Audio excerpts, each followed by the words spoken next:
जैसे कि हम जानते हैं कि हमारा जो वर्ल्ड है that is made up of so many countries, right. उनमें से एक हमारी प्यारी सी कंट्री है जिसका नाम है इंडिया। इंडिया जिसमें हम रहते हैं, बहुत ही प्यारा सा देश। तो इस चैप्टर में हम लोग इंडिया के बारे में पढ़ने वाले हैं। बेसिकली बच्चों हम लोग देखेंगे कि इंडिया का comparison with its neighbours. Neighbours कौन होते हैं? नेबर्स होते हैं हमारे आसपास के पड़ोसी, है ना। तो इंडिया के नेबर्स कौन है? मतलब कंट्री के नेबर तो कंट्री होगी ना।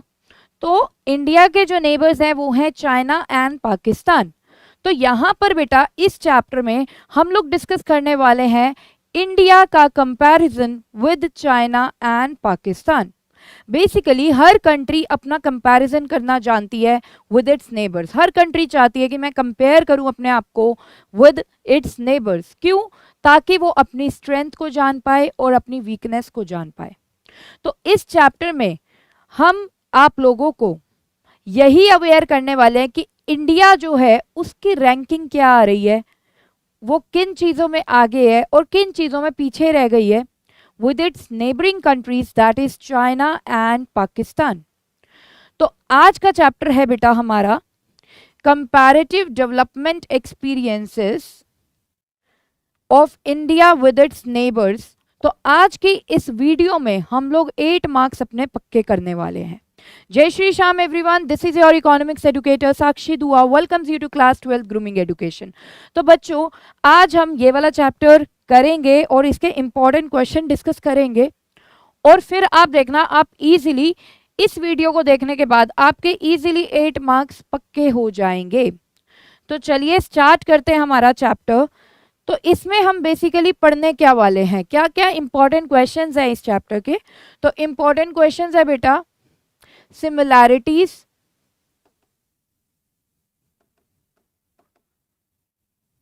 ऑफ डेवलपमेंटल path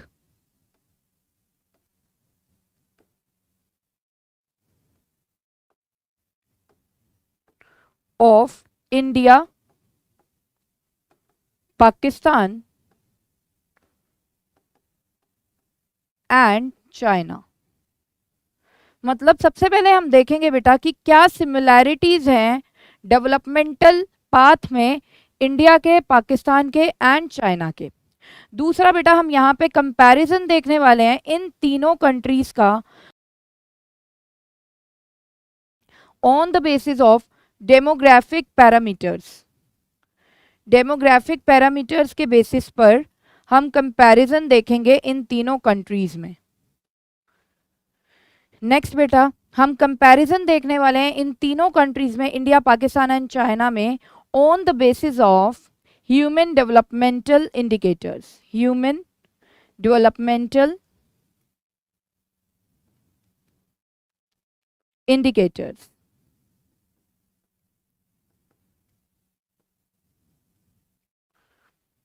नेक्स्ट बेटा फिर हम बात करेंगे जीडीपी ग्रोथ रेट की। जीडीपी ग्रोथ रेट का क्या ट्रेंड चल रहा है इन तीनों कंट्रीज में। फिर हम बात करेंगे बेटा चाइना की developmental strategies. China's developmental strategies कि चाइना ने कौन कौन सी डेवलपमेंटल स्ट्रैटेजीज ऑप्ट करी अपने आप को डेवलप करने के लिए। मेनली इसमें थी great leap forward campaign and great proletarian cultural revolution. तो वो बहुत ज़्यादा पूछा जाता है, इसके बारे में हम बात करेंगे। तो बेटा इस चैप्टर की वेटेज है 8 मार्क्स की आपके एग्जाम में, ठीक है। अब similarities of developmental path of India, Pakistan and China, ये आपका आ जाता है 3 या 4 मार्क का question. Then comparison of India, Pakistan and China on the basis of demographic transition, ये 6 मार्क्स में आपको दिख सकता है। And comparison on the basis of human developmental indicators, ये भी 6 मार्क्स में आपको दिख सकता है। जीडीपी ग्रोथ रेट का एक टेबल आपको दे देंगे और आपको बोलेंगे इंटरप्रेट द टेबल। तो ये बेटा 3 या 4 मार्क में आपको दिख सकता है। नेक्स्ट चाइना डेवलपमेंटल स्ट्रैटेजीज, ये आपको 6 मार्क्स में दिख सकता है। तो ये कुछ आपके क्वेश्चंस मैंने लिख दिए। तो ये क्वेश्चंस है बेटा जो इंपॉर्टेंट क्वेश्चंस है जो इस वीडियो में हम लोग सारे 1 बाय 1 डिस्कस करेंगे।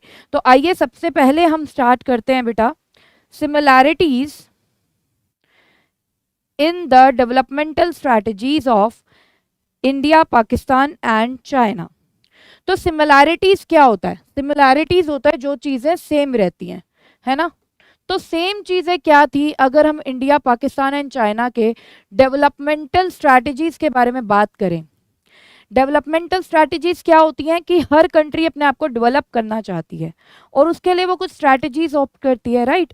तो उनकी स्ट्रैटेजीज में क्या चीजें कॉमन थी, क्या चीजें सिमिलैरिटीज में थी, क्या चीजें सेम थी। तो आइए देखते हैं कि क्या चीजें सेम थी। ये बेटा 3 या 4 मार्कर में बहुत ही इंपॉर्टेंट क्वेश्चन है। तो फर्स्ट बेटा इंडिपेंडेंस, इंडिपेंडेंस मतलब आज़ादी। जैसे इंडिया को इंडिपेंडेंस मिली थी, ब्रिटिशर्स हमारे यहाँ पे राज कर रहे थे। हमें इंडिपेंडेंस कब मिली थी बेटा? 1947 में, राइट। इंडिया का जो ईयर ऑफ इंडिपेंडेंस था वो था 1947। और अगर डेट की बात करें तो वो था 15 अगस्त 1947, इंडिया को आज़ादी मिली थी। जैसे बेटा इंडिया पे राज चल रहा था ना, ऐसे ही पाकिस्तान और चाइना पर भी किसी ना किसी का राज चल रहा था। तो इन्होंने भी इंडिपेंडेंस ली थी, इनको भी आज़ादी मिली थी। अब क्वेश्चन ये आता है, इनको भी आज़ादी लेनी पड़ी थी, ये सेम सिमिलैरिटी है, ठीक है। अब ईयर देखते हैं बेटा। देखो इंडिया का हमें याद रहेगा 15 अगस्त 1947, 1947 है। पाकिस्तान का भी सेम था, 1947 ही था।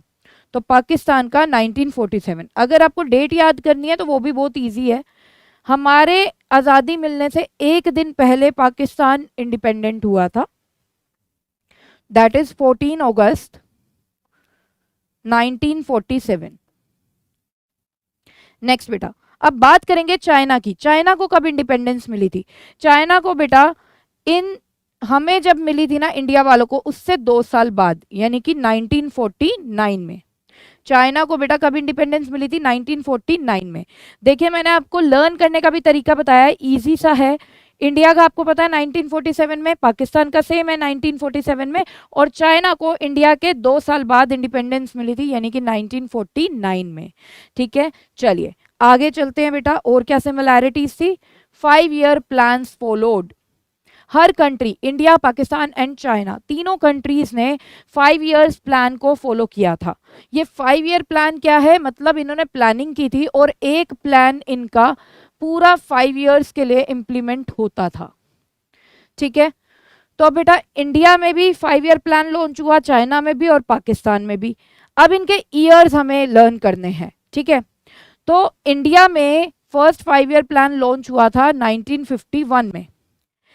यहाँ इसको लर्न करने के लिए आप ऐसे कर सकते हैं कि 1947 में इंडिया को आज़ादी मिली थी, उसके 4 साल बाद फर्स्ट 5 ईयर प्लान लॉन्च हुआ था इंडिया में, that is in the year 1951, ठीक है।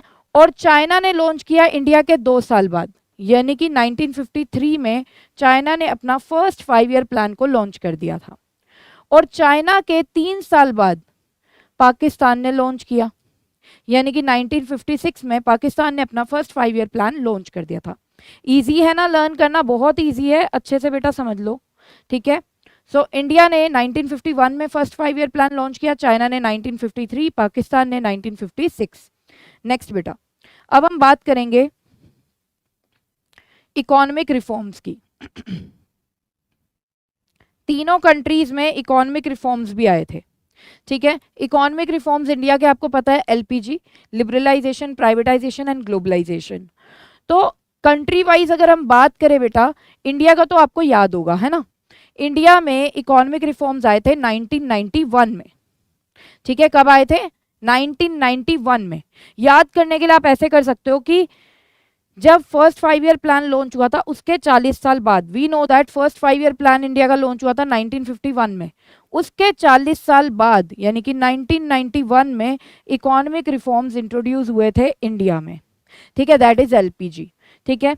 और उसके 3 साल पहले इंडिया में इकोनॉमिक रिफॉर्म्स इंट्रोड्यूस होने के 3 साल पहले बेटा पाकिस्तान में लॉन्च हुए थे, दैट इज 1988। और पाकिस्तान के 10 साल पहले चाइना में इंट्रोड्यूस हुए थे इकोनॉमिक रिफॉर्म्स, दैट इज 1978। तो इन तीनों कंट्रीज ने इकोनॉमिक रिफॉर्म्स लाए थे अपनी डेवलपमेंट के लिए।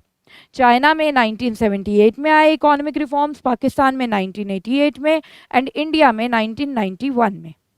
आगे क्या देखा गया, आगे ये देखा गया कि जो इन तीनों कंट्रीज का ग्रोथ रेट है, ठीक है, और जो पर कैपिटा इनकम है, पर कैपिटा इनकम मतलब पर person income on an average, right, per capita income and growth rate तीनों कंट्रीज की सेम ही थी 1980s तक, 1980s तक सेम रही।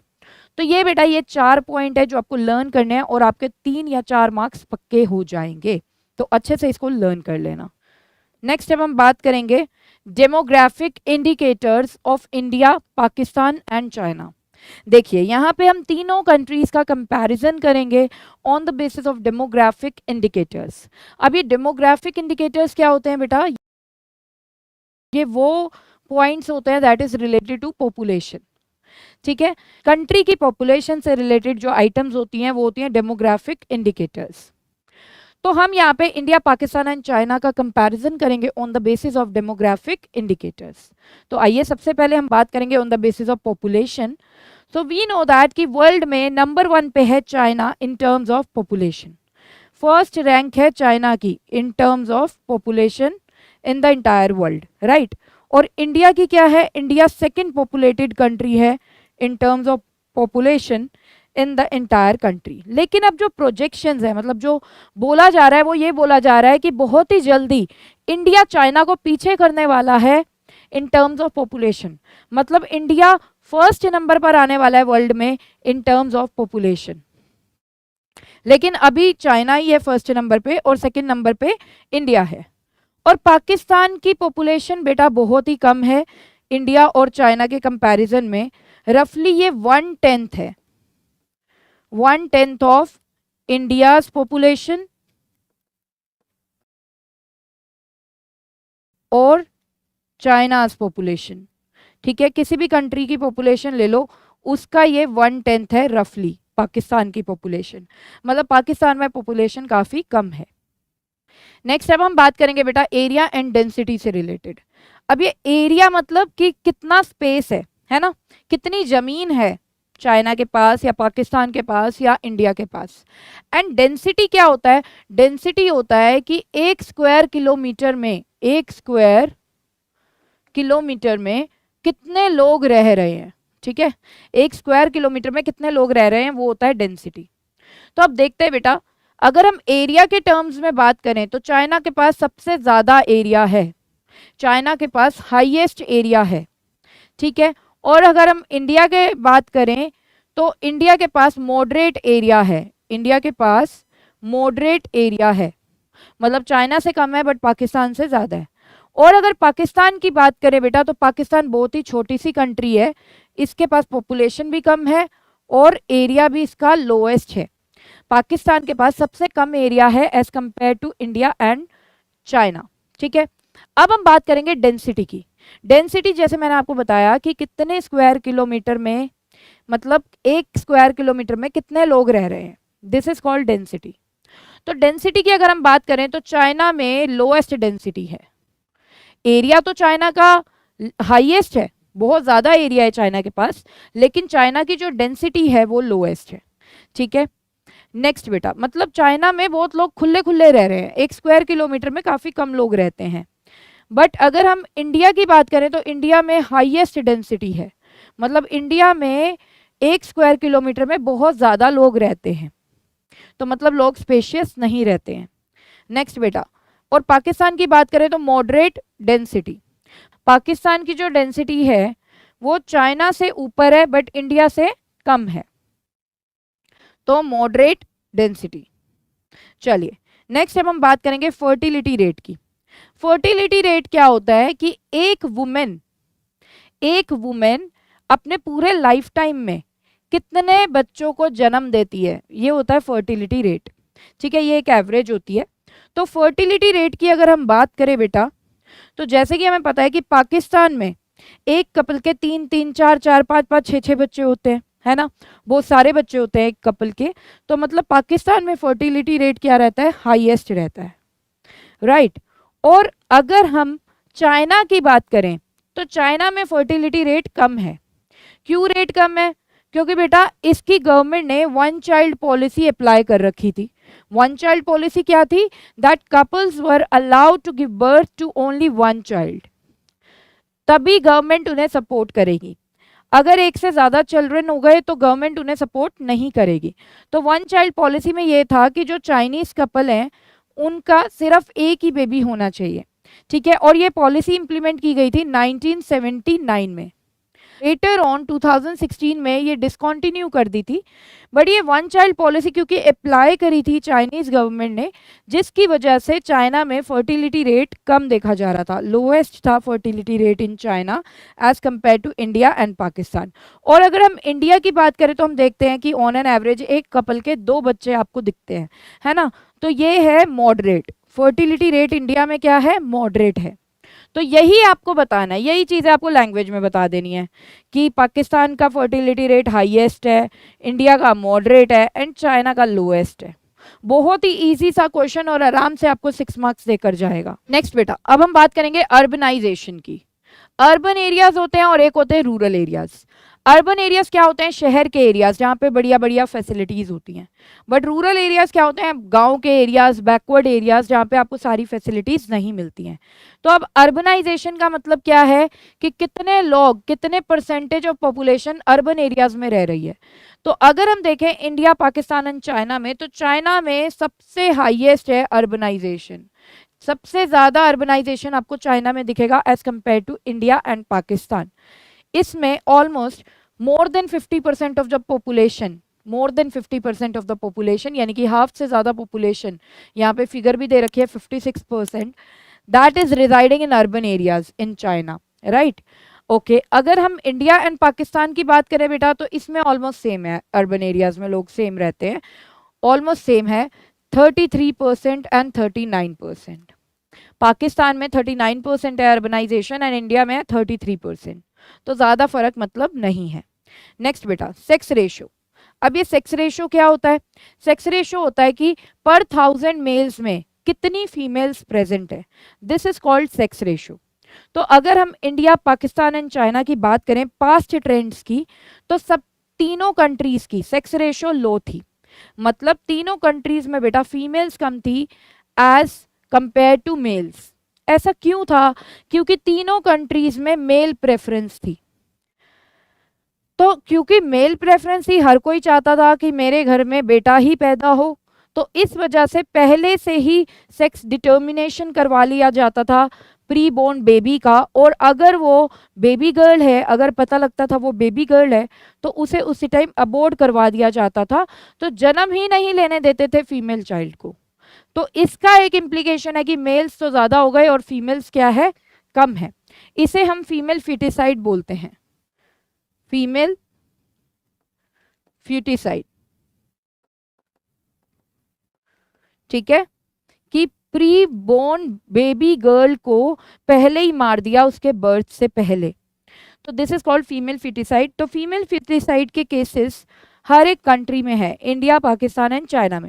लेकिन अब अगर रीसेंट ट्रेंड देखें ना, तो इंडिया की जो सेक्स रेशो है वो इम्प्रूव हुई है, पहले से इंडिया की सेक्स रेशो इम्प्रूव हो गई है, क्योंकि जनरली अब देखा जा रहा है कि लोगों की थिंकिंग चेंज हो रही है, बॉयज़ एंड गर्ल्स को इक्वली ट्रीट किया जा रहा है ना। अब तो बहुत से लोग ये भी चाहते हैं कि उनके घर में बेबी गर्ल हो, है ना।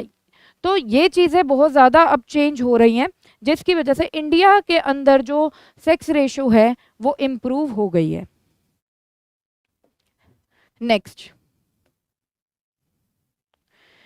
Is annual growth of population. Annual growth का क्या मतलब है? एनुअल मतलब 1 ईयर, एक साल में पॉपुलेशन कितनी इंक्रीज हो रही है, this is called annual growth of population. तो बेटा पाकिस्तान में ये हाईएस्ट है, annual growth of population highest है, क्योंकि वहाँ पे इतने सारे बच्चे पैदा करते हैं कपल, है ना, तो डेफिनेटली वहीं पे हाईएस्ट मिलेगी। तो annual growth of population Pakistan में हाईएस्ट है, बट इंडिया में मॉडरेट है, इंडिया में ठीक ठीक है, ठीक है, लेकिन चाइना में क्या है? लोएस्ट है। ये इम्प्लीकेशन है वन चाइल्ड पॉलिसी का कि चाइना की पॉपुलेशन बहुत कम रेट से ग्रो करती है, तो it is because of one child policy that was existing in China. तो ये हो गया बेटा ग्रोथ रेट ऑफ पॉपुलेशन के बेसिस पे। तो ये था आपका डेमोग्राफिक पैरामीटर्स के बेसिस पे comparison of India with China and Pakistan. तो चलिए एक बार रिकॉल कर लेते हैं। देखिए, फर्स्ट पॉपुलेशन, पॉपुलेशन के एस्पेक्ट में बात करें तो चाइना में हाईएस्ट पॉपुलेशन है, इंडिया में मॉडरेट है, पाकिस्तान में लोएस्ट है। नेक्स्ट जब हम बात करेंगे एरिया एंड डेंसिटी की, तो जो एरिया है वो चाइना में ज़्यादा है, लेकिन उसकी जो डेंसिटी है वो लोएस्ट है। और इंडिया में अगर बात करें तो इंडिया में बेटा डेंसिटी तो हाईएस्ट है बट एरिया मॉडरेट है। और अगर पाकिस्तान में बात करें तो मॉडरेट डेंसिटी है बट एरिया लोएस्ट है। अगर हम फर्टिलिटी रेट की बात करें तो फर्टिलिटी रेट में चाइना लोएस्ट है, इंडिया मॉडरेट पे है, पाकिस्तान हाईएस्ट है। नेक्स्ट बेटा, अर्बनाइजेशन हाईएस्ट है चाइना में, इंडिया और पाकिस्तान में ऑलमोस्ट सेम है।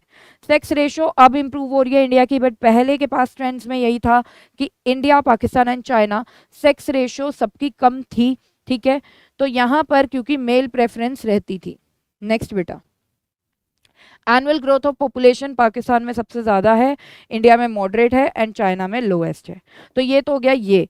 अब हम बात करेंगे बेटा human developmental indicators in India, Pakistan and China, ठीक है। ह्यूमन डेवलपमेंटल इंडिकेटर्स के बेसिस पे अब कंपैरिजन करेंगे इंडिया, पाकिस्तान एंड चाइना का। तो यहाँ पे बेटा बात करते हैं सबसे पहले human development index, HDI। Human development index जिस भी कंट्री का ज़्यादा होता है ना, तो उस कंट्री का मतलब ह्यूमंस जो है वो काफ़ी अच्छे डेवलप्ड होते हैं, काफ़ी स्किल्ड होते हैं। तो HDI एक इंडिकेटर है कि हम जिस भी कंट्री के HDI की बात कर रहे हैं उसके रहने वाले लोग कितने स्किल्ड हैं, कितने एडुकेटेड हैं, कितने एक्सपर्ट हैं। तो ये जितना ज़्यादा होता है HDI इन वैल्यू जितना ज़्यादा होता है तो मतलब उतनी अच्छी वहाँ की पॉपुलेशन है, उतनी स्किल्ड उस कंट्री की पॉपुलेशन है। तो चाइना की अगर हम बात करें बेटा तो चाइना का HDI हाईएस्ट है, क्योंकि चाइना में पॉपुलेशन स्किल्ड है, चाइना एक डेवलप्ड कंट्री है, वहाँ पे बहुत अच्छी फैसिलिटीज़ हैं, एजुकेशनल फैसिलिटीज़, ट्रेनिंग इंस्टीट्यूट्स काफ़ी अच्छे हैं, जिससे कि बच्चे काफ़ी स्किल्ड होते हैं, जिससे कि पॉपुलेशन काफ़ी स्किल्ड रहती है, ठीक है। नेक्स्ट, इंडिया में बेटा मॉडरेट है HDI, ठीक है, यानी कि चाइना से कम है बट पाकिस्तान से ज़्यादा है। और पाकिस्तान की बात करें तो इसका बॉटम पर है, ठीक है। Next, life expectancy at birth. अब ये लाइफ एक्सपेक्टेंसी क्या होता है? लाइफ एक्सपेक्टेंसी होता है कि आज अगर एक न्यूबॉर्न बेबी पैदा हो रहा है तो हम ऑन एन एवरेज कितना एक्सपेक्ट कर रहे हैं कि वो जिएगा, ठीक है। तो बेटा चाइना में ये हाईएस्ट है, ये वहाँ पे हाईएस्ट इसलिए है क्योंकि वहाँ पे मेडिकल फैसिलिटीज़, हेल्थ इंफ्रास्ट्रक्चर काफ़ी अच्छा है उस कंट्री का, क्योंकि वो एक डेवलप्ड कंट्री है। और अगर हम इंडिया एंड पाकिस्तान की बात करें तो ये ऑलमोस्ट सेम है यहाँ पर। नेक्स्ट बेटा, adult literacy rate. Adult literacy rate ये इंडिकेट करता है कि कितने एडल्ट्स हमारी कंट्री में लिटरेट हैं। लिटरेट मतलब जो पढ़े लिखे हैं, those who can read and right, जो लिख भी सकते हैं और पढ़ भी सकते हैं। तो चाइना में एडल्ट लिटरेसी रेट हाईएस्ट है और इंडिया में मॉडरेट है एंड पाकिस्तान में लोएस्ट है। चलिए नेक्स्ट अब हम बात करेंगे GDP per capita. GDP per capita मतलब हम बोल सकते हैं इनकम पर पर्सन, ठीक है। जीडीपी पर पर्सन, जीडीपी से जो इनकम जनरेट होती है वो ऑन एन एवरेज एक पर्सन को कितना शेयर मिलता है, दैट इज कॉल्ड जीडीपी पर पर्सन, ठीक है, या जीडीपी पर कैपिटा। तो चाइना का बेटा हाईएस्ट है जीडीपी पर कैपिटा, ठीक है, और इंडिया का मॉडरेट है, ठीक ठीक है, और पाकिस्तान का लोएस्ट है जीडीपी पर कैपिटा, ठीक है। द रीज़न बीइंग कि चाइना ज़्यादा इनकम जनरेट कर पाता है क्योंकि चाइना के पास इंफ्रास्ट्रक्चर अच्छा है और जो उसके ह्यूमन रिसोर्सेज हैं वो भी वेल स्किल्ड है, ठीक है। और इंडिया मॉडरेट है क्योंकि इंफ्रास्ट्रक्चर ठीक है इंडिया में इंफ्रास्ट्रक्चर इतना बढ़िया नहीं है, बहुत ज़्यादा इम्प्रूवमेंट करने की ज़रूरत है इंफ्रास्ट्रक्चर में। और पाकिस्तान की अगर बात करें तो पाकिस्तान के पास अब बहुत ही कम लेवल का इंफ्रास्ट्रक्चर अवेलेबल है। इन्फेंट मोर्टालिटी रेट, इन्फेंट बोलते हैं बेटा उस बेबी को जिसकी एज अभी 1 ईयर नहीं हुई है, ठीक है, जो 1 ईयर की एज का अभी नहीं हुआ है। मोर्टेलिटी मतलब मरना, ठीक है। तो इन्फेंट मोर्टेलिटी रेट ये इंडिकेट करता है ऐसे कितने बच्चे हैं, ऐसे कितने बेबीज हैं जिनकी एज अभी 1 ईयर भी नहीं हुई और उनकी डेथ हो गई। तो ये बेटा हाईएस्ट देखा जाता है पाकिस्तान में, मॉडरेट देखा जाता है इंडिया में एंड चाइना में लोएस्ट। रीज़न यही है कि बेटा चाइना में मेडिकल फैसिलिटीज़ बहुत अच्छी हैं, बट इंडिया में इतनी ज़्यादा अच्छी फैसिलिटीज़ नहीं हैं। और अगर पाकिस्तान की बात करें तो उसमें तो वैसे ही गई गुजरी फैसिलिटीज़ हैं, तो जिसकी वजह से पाकिस्तान में इन्फेंट मोर्टेलिटी रेट काफ़ी हाई देखा जाता है, और इंडिया में मॉडरेट देखा जाता है, और चाइना में लोएस्ट देखा जाता है। Next, maternal mortality rate.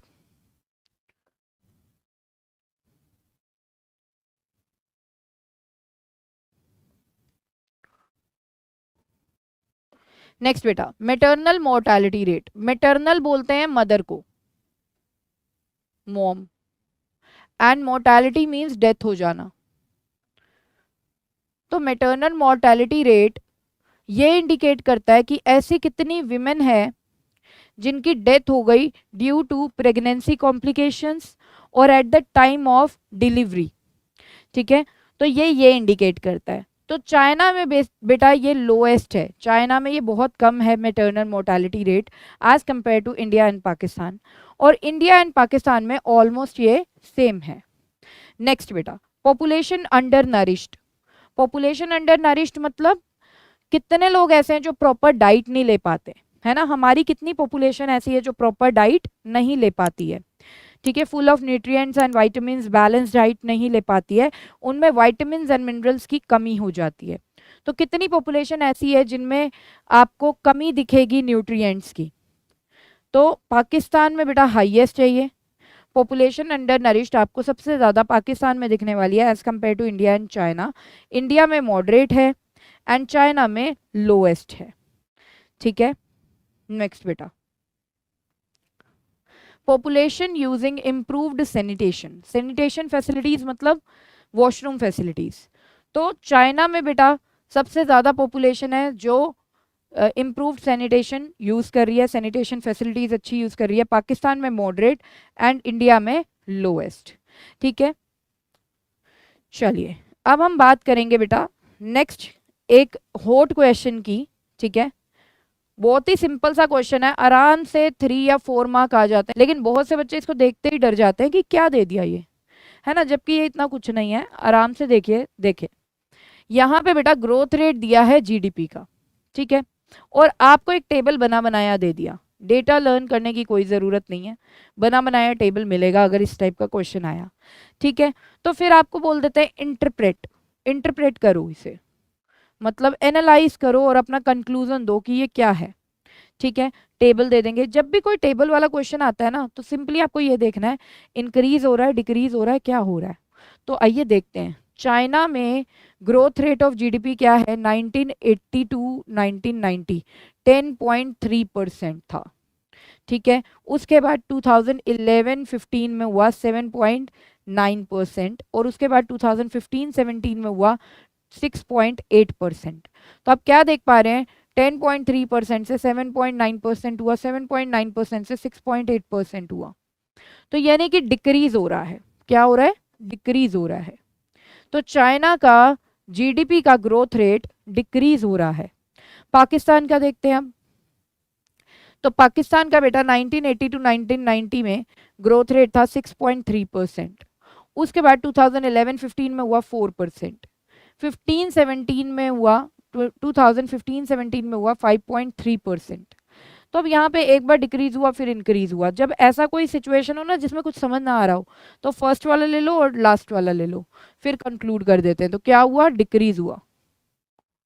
First और लास्ट के बेसिस पे मैंने कंक्लूड किया 6.3%, और यहाँ पर क्या है 5.3%, तो डिक्रीज हुआ। इंडिया का अगर देखें तो 1980 टू 1990 5.3% था, उसके बाद 6.7% हुआ, उसके बाद 7.3% हुआ। तो मतलब इंडिया का ग्रोथ रेट जीडीपी का क्या हो रहा है? इंक्रीज हो रहा है। ठीक है, तो आपको कंक्लूजन ऐसा ही देना है कि डिक्रीज हो रहा है, इंक्रीज हो रहा है, डिक्रीज हो रहा है, क्या हो रहा है। तो ये पॉइंट्स आप बना दोगे कि चाइना का ऐसे हो रहा है। अच्छा, अब हमें कुछ रीजनिंग पार्ट भी हाईलाइट करना है। देखो यहाँ पे हमने दिखाया कि इंडिया का जो जीडीपी ग्रोथ रेट है वो इंक्रीज हो रहा है। क्यों हो रहा है बेटा? इसलिए इंक्रीज हो रहा है क्योंकि जो इंडिया का सर्विस सेक्टर है ना, वो बहुत अच्छे से ग्रो कर रहा है। एंड जो इंडिया के लोग हैं वो वेल एजुकेटेड होते जा रहे हैं ना, एजुकेशन पे हम लोग इम्पोर्टेंस दे रहे हैं, तो हमारे पास जो पॉपुलेशन है वो वेल एजुकेटेड है, तो अब सबसे ज़्यादा लोग कहाँ जा रहे हैं, जॉब्स वगैरह में ही जा रहे हैं, तो इसलिए सर्विस सेक्टर डेवलप हो रहा है इंडिया का डे बाय डे, इस वजह से जीडीपी में ग्रोथ देखी जा रही है। ठीक है, दूसरा इम्प्रूवमेंट हो रही है हमारे इंफ्रास्ट्रक्चर में, इंफ्रास्ट्रक्चरल फैसिलिटीज़ इंडिया में अच्छी होती जा रही हैं। आप देखो इंटरनेट के एस्पेक्ट में ही देख लो, 5G आ गया है ना, तो इंफ्रास्ट्रक्चरल फैसिलिटीज़ भी कहीं ना कहीं इम्प्रूव होती चली जा रही हैं। ठीक है, और हम एडुकेशनल पॉलिसीज़ में भी चेंजेस ला रहे हैं, जिसकी वजह से बच्चे बहुत स्किल्ड हैं। ठीक है, जिसकी वजह से हमारा इंडिया क्या कर रहा है, ग्रो कर रहा है, इंडिया का जीडीपी रेट क्या कर रहा है, ग्रो कर रहा है। अब बात करते हैं, और अब बात करते हैं कि इंडिया का जीडीपी ग्रोथ रेट अगर हम कंपेयर करें चाइना एंड पाकिस्तान से इन द ईयर 1980 टू 1990, मैं इसकी बात कर रही हूँ, in the year 1980 to 1990 India का ग्रोथ रेट 5.7% था, और पाकिस्तान का 6.3% था, और चाइना का 10.3% था। तो आप देखो कि इंडिया का सबसे कम था। क्यों कम था? कम इसलिए था क्योंकि अभी इंडिया का इकोनॉमिक रिफॉर्म्स तो आए ही नहीं थे। इंडिया के इकोनॉमिक रिफॉर्म्स आए थे बेटा 1991 में, जो कि बहुत ही ज़्यादा सक्सेसफुल रहे। उसके बाद इंडिया ग्रो करता चला गया, तभी इसका ग्रोथ रेट आप देखो इंक्रीज होता जा रहा है इंडिया का, है ना।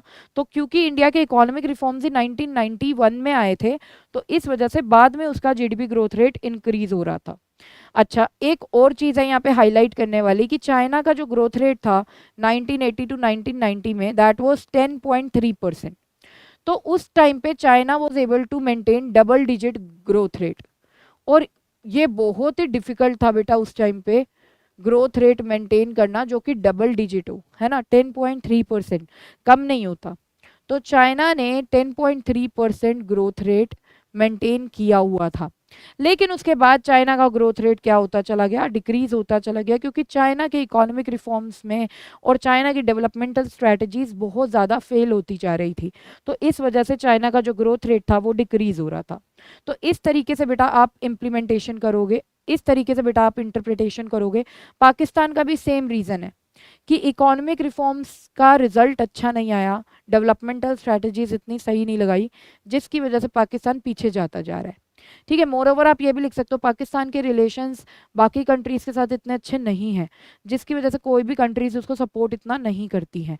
पहले बहुत ज़्यादा सपोर्ट मिलता था कंट्रीज से, लेकिन बाद में इससे ये सपोर्ट भी हटता चला गया, जिसकी वजह से पाकिस्तान का जो जीडीपी ग्रोथ रेट है वो क्या होता चला गया, कम होता चला गया। चलिए नेक्स्ट, अब हम बात करेंगे डेवलपमेंटल स्ट्रैटेजीज ऑफ चाइना। तो डेवलपमेंटल स्ट्रैटेजीज ऑफ चाइना बहुत ज़्यादा इंपॉर्टेंट है। क्यों इंपॉर्टेंट है? इसके पीछे रीज़न है।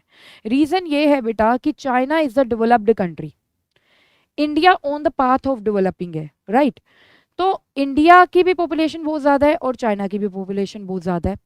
आप इंडिया के हर पीछे कोई रीज़न देखोगे इंडिया की, अब आप इंडिया की प्रॉब्लम के पीछे लाइक अनएम्प्लॉयमेंट की प्रॉब्लम है, पावर्टी की प्रॉब्लम है, हम पहला पॉइंट ये लिखते हैं राइजिंग पॉपुलेशन, कि पॉपुलेशन बढ़ रही है, इस वजह से गलत हो रहा है इंडिया में, है ना। लेकिन आप देखो चाइना जिसके पास इंडिया से भी ज़्यादा पॉपुलेशन थी, उसने तो कोई ऐसा एक्सक्यूज़ नहीं रखा, वो तो डेवलप कर गया, है ना। लेकिन इंडिया अभी भी डेवलपिंग पाथ पे है। ठीक है, तो चाइना की इतनी ज़्यादा पॉपुलेशन होते हुए भी, वर्ल्ड में सबसे ज़्यादा पॉपुलेशन चाइना के अंदर है, तब भी उसने अपने आप को डेवलप कर लिया। तो ऐसी कुछ तो स्ट्रैटेजीज होंगी जिनमें दम होगा, है ना। तो इसलिए डेवलपमेंटल स्ट्रैटेजीज ऑफ चाइना बहुत ज़्यादा इंपॉर्टेंट है। बेसिकली 3 मार्क्स में आपकी 2 स्ट्रैटेजीज पूछ लिए जाती हैं इसकी, एक है ग्रेट लीप फॉरवर्ड कैंपेन और दूसरा है ग्रेट प्लोरिटेरियन कल्चरल रेवोल्यूशन। हम दोनों ही बहुत अच्छे से करेंगे, ढंग से समझिए। First, great leap forward campaign,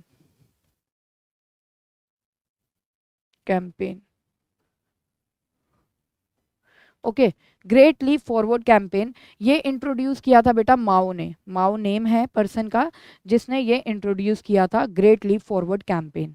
ठीक है, कब इंट्रोड्यूस हुआ था ये? 1958 में।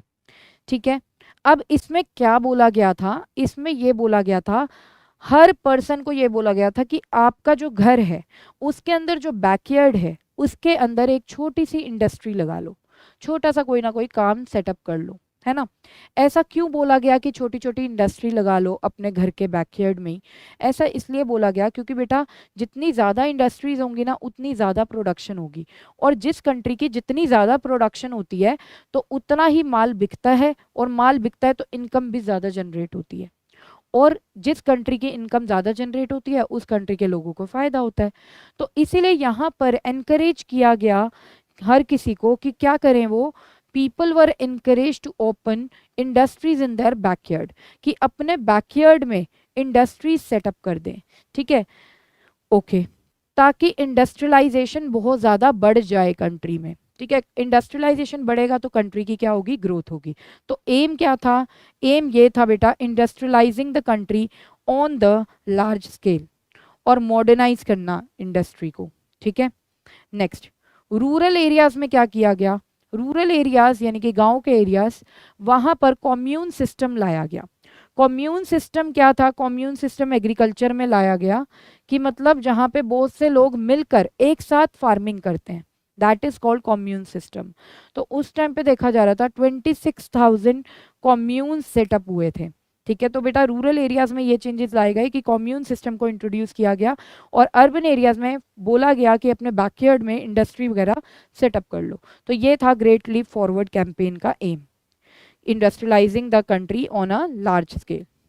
इसका लेकिन एक ड्रॉबैक आया। ड्रॉबैक क्या आया कि एक सीवियर ड्रॉट आ गई थी चाइना में, सूखापन आ गया था। ड्रॉट मतलब क्या होता है, जहाँ पे जमीन सूखी पड़ जाती है। उसकी वजह से बेटा 3 करोड़ लोगों की डेथ हो गई। ठीक है, अब नेक्स्ट जो आया ये तो फेल हो गया डेवलपमेंटल स्ट्रैटेजी। तो अब नेक्स्ट डेवलपमेंटल स्ट्रैटेजी क्या थी, नेक्स्ट डेवलपमेंटल स्ट्रैटेजी थी बेटा great proletarian cultural revolution. Great proletarian cultural revolution आया 1966 में, ये भी माओ ने ही इंट्रोड्यूस किया था। ठीक है, और इसमें अब उन्होंने क्या सोचा, इसमें सोचा इंडस्ट्रियलाइजेशन भी हो गया, तो अब क्या किया जाए, कॉम्यून सिस्टम भी हो गया, अब हमें वर्कफोर्स भी इंक्रीज करने की ज़रूरत है। तो उन्होंने सोचा कि अपने स्टूडेंट्स को भी काम पे लगा देते हैं, जो हमारे स्टूडेंट्स हैं वो भी काम पर लगेंगे, वो भी इंडस्ट्री चलाएंगे, तो उससे कंट्री को फ़ायदा होने वाला है। ठीक है, तो यहाँ पर स्टूडेंट्स को बेटा एनकरेज किया गया कि वो लोग भी वर्क में ध्यान दें। ठीक है, और यहाँ पर प्रोफेशनल्स, रशिया वालों ने हेल्प करी, अपने प्रोफेशनल्स भेजे चाइना में, जो चाइना के स्टूडेंट्स को ट्रेंड कर रहे थे कि कैसे उन्हें काम करना है। तो students and professionals were sent to work in the countryside, students को भी कंट्री साइड पर भेजा गया ताकि स्टूडेंट्स को भी काम समझ में आए और वो भी हाथ बटाएं काम कराने में।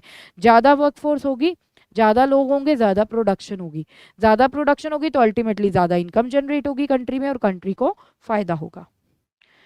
अब इसका ड्रॉबैक क्या आया बेटा, बाद में रशिया और चाइना में कुछ लड़ाई हो गई, कॉन्फ्लिक्ट हो गए, जिसकी वजह से रशिया ने अपना हेल्पिंग हैंड हटा लिया। रशिया ने अपने सारे प्रोफेशनल्स जो चाइना को दिए थे हेल्प करने के लिए वो वापस बुला लिए थे। ठीक है, तो यहाँ पर ये वाली स्ट्रेटेजी भी फेल हो गई। Russia and China had conflicts with each other. Russia withdrew its professionals who helped them in industrialisation process, जिन्होंने इंडस्ट्रियलाइजेशन प्रोसेस में हेल्प किया था। तो आई होप गाइज आपको यहाँ तक सब कुछ समझ में आया होगा। अगर आपका कोई भी डाउट है तो आप हमें हमारे कमेंट सेक्शन में पूछ सकते हैं, हमारी जो टीम है वो आपको as soon as possible reply करेगी। तो अब मैं आपको ये बोलूँगी कि आपको ये वीडियो समझ में आ गई है बेटा, इस वीडियो को देखते ही ये जो पॉइंट्स हैं इसे आप लर्न कर लीजिए अच्छे से, ताकि आप अपने 8 मार्क्स को पक्का कर लें। तो यहाँ पर इजाज़त चाहती हूँ सेशन को एंड करने की। आई होप ये सेशन आपको अच्छा लगा होगा, समझ में भी आया होगा, और आप इस सेशन को प्लीज़ शेयर करिए अपने फ्रेंड्स के साथ। तो यहाँ पर इजाज़त चाहती हूँ सेशन को एंड करने की। मिलते हैं हमारे नेक्स्ट सेशन में एक बहुत ही बढ़िया चैप्टर के साथ। Till then bye bye, take care, जय Shri Shyam and keep study.